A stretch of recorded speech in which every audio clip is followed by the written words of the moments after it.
வணக்கம் வணக்கம் நண்பர்களே, காலையில எழுந்து நல்ல பையனா பெட்ஷீட் எல்லாம் மடிச்சு வச்சுட்டேன். காலை உணவுக்கு அருமையான புரதச்சத்து குழுக்களை போட்டு சாப்பிட்டு முடிச்சாச்சு.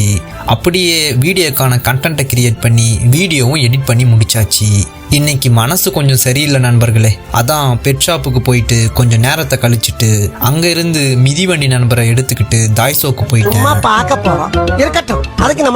இங்க பாருங்க, கிச்சனுக்கு தேவையான அனைத்து பொருளும் இருக்கு. 10 முட்டை 292 yen. இதனாலதான் ஜப்பான் எக்ஸ்பென்சிவ்னு சொல்றாங்க. 4 தக்காளி 480 yen. மீட்டுக்கு மேல ஸ்டிக்கர் இருந்தா ஆஃபர் போட்டிருக்காங்கன்னு அர்த்தம். வீட்டுக்கு வந்து வீட்டை சுத்தம் பண்ண ஆரம்பிச்சிட்டேன். ஸ்டோரேஜ் ரூமு ரொம்ப சின்னது.